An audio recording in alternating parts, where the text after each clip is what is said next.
Ini ada dua macam doa dan dua-duanya ada di dalam suratul Fatihah.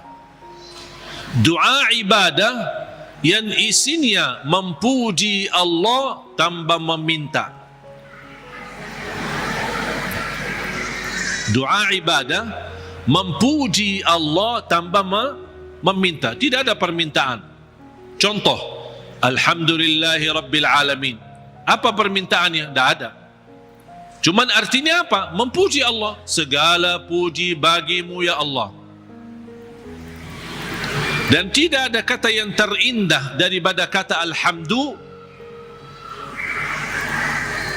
karena Alhamdu sudah mewakili semua segala pujian.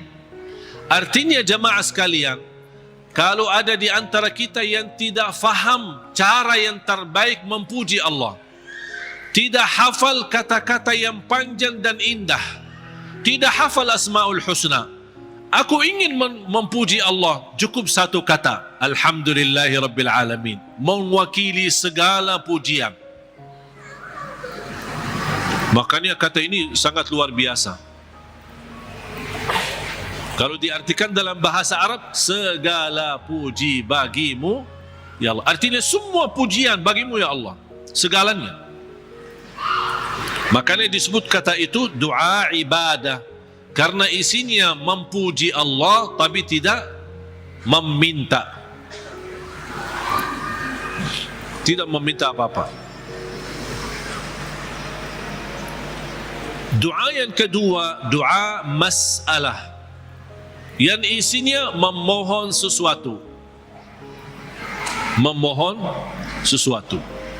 Contoh, ihdinas siratal mustaqim.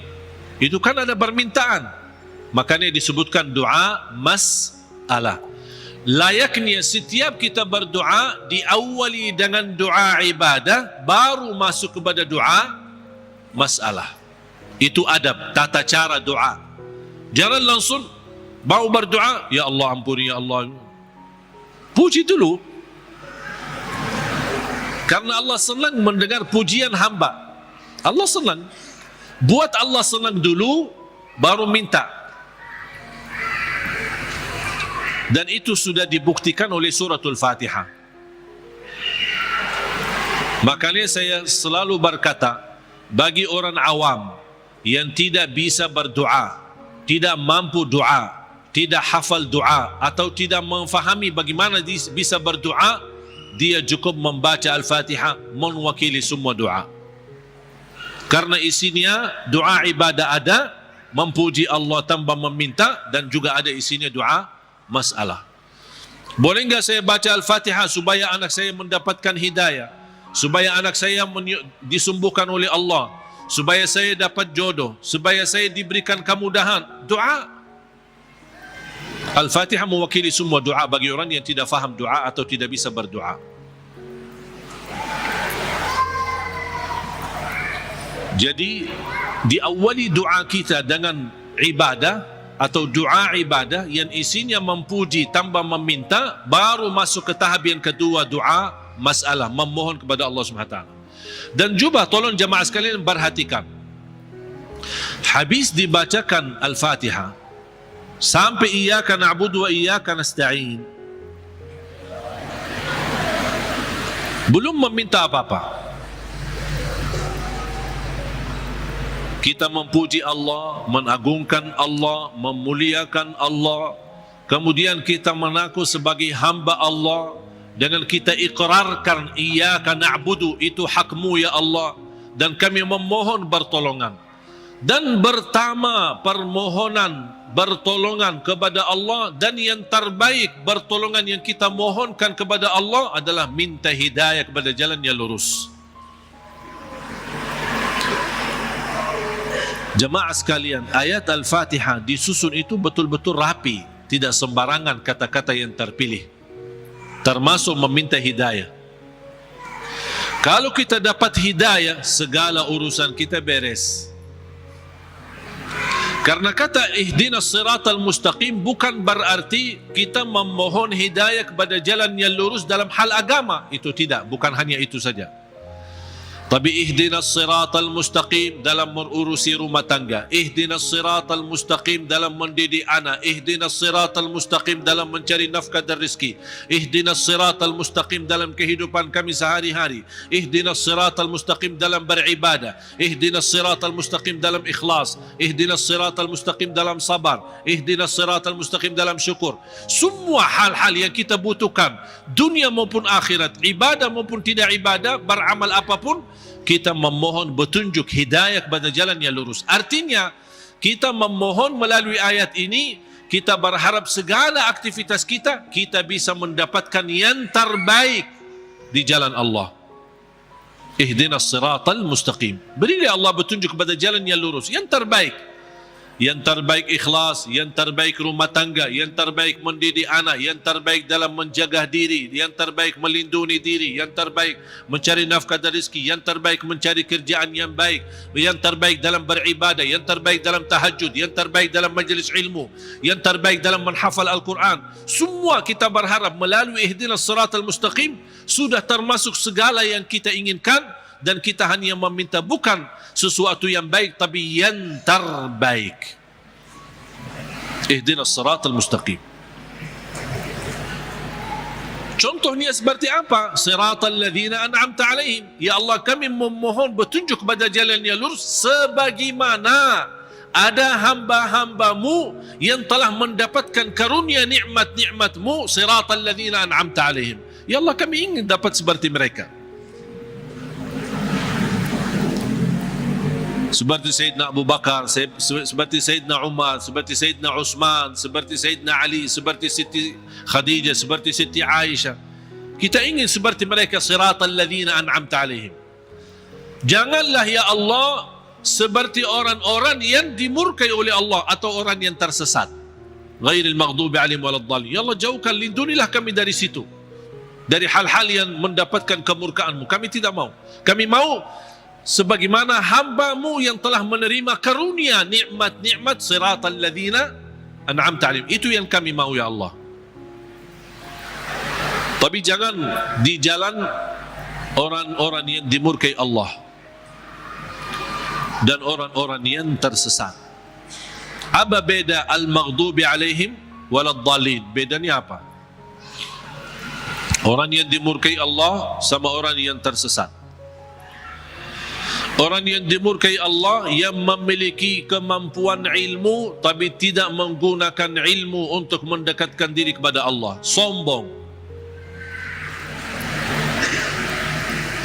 Mereka berilmu tapi sayang sekali ilmu yang mereka dapatkan hanya ingin menunjukkan kelebihan diri, menunjukkan dirinya sebagai orang yang hebat, bukan untuk digunakan untuk mendekatkan diri kepada Allah. Dan ketua umum majlis ghail al-maghdubi alaihim orang Yahudi. Ketua umum majlisnya orang Yahudi. Yahudi adalah kelompok atau golongan yang berilmu, tapi mereka mendapatkan kemurkaan Allah karena mereka tidak pernah menggunakan ilmu tersebut.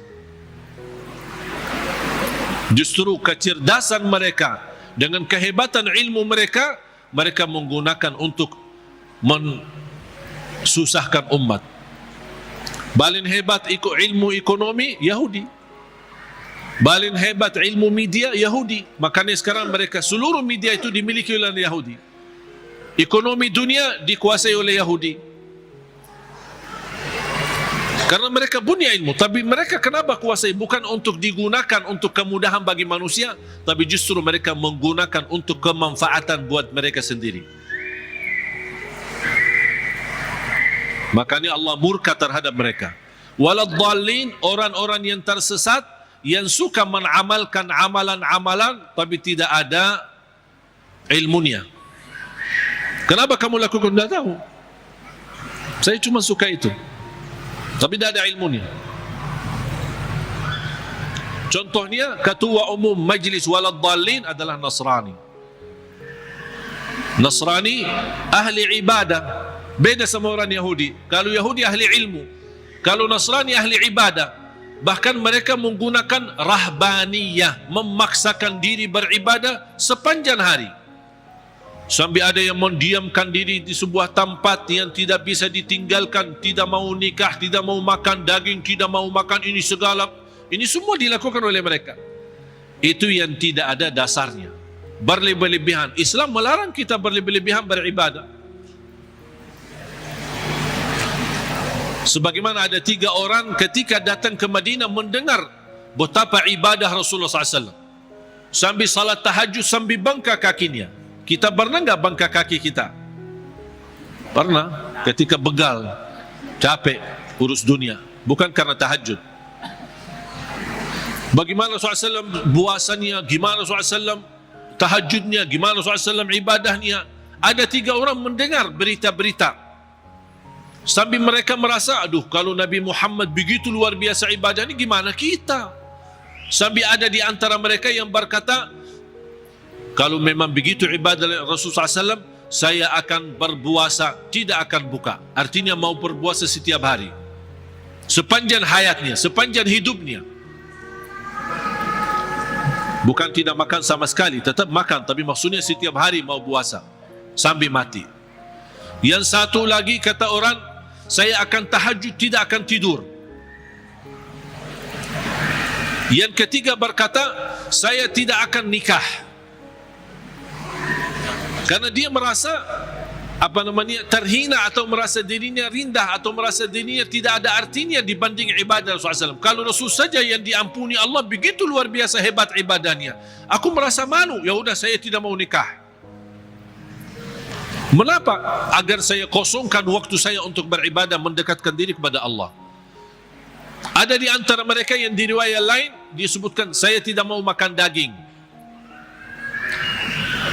Berita ini, bercakapan mereka ini, berbicaraan mereka ini sampai ke telinga Rasul. Rasul naik mimbar. Ma balu aqwamin, menapa ada kaum atau berkataan seperti ini? Inni la atqakum lillah wa akhsyakum lah. Aku yang paling takwa kepada Allah dan paling takut kepada Allah.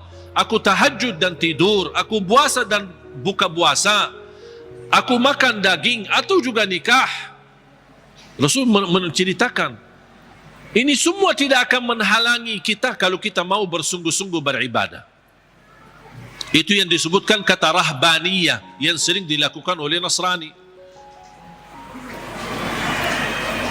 Makanya kita memohon petunjuk pada jalan yang lurus, tapi jangan sampai kepada jalan yang dimurkai Allah atau jalan yang tersesat. Kami tidak mau punya ilmu tapi tidak pernah gunakan ilmu untuk mendekatkan diri kepada Allah. Saya tidak mau juga beramal tanpa ilmu, karena saya khawatir nanti jadi orang yang tersesat.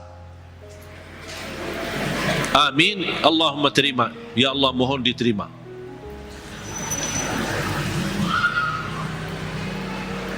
Oleh karena itu jemaah sekalian dimuliakan Allah Subhanahu wa taala, coba betapa mulianya suratul Fatihah.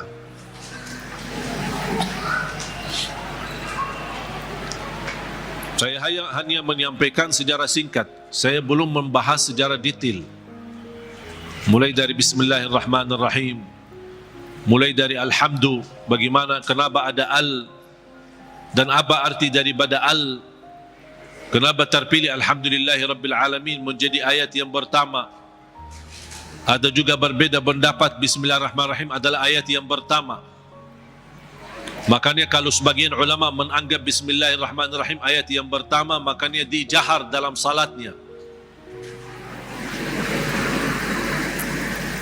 Makanya kita perhatikan rata-rata Al-Quran itu selalu Bismillahirrahmanirrahim. Al-Fatihah ada ayat nomor 1.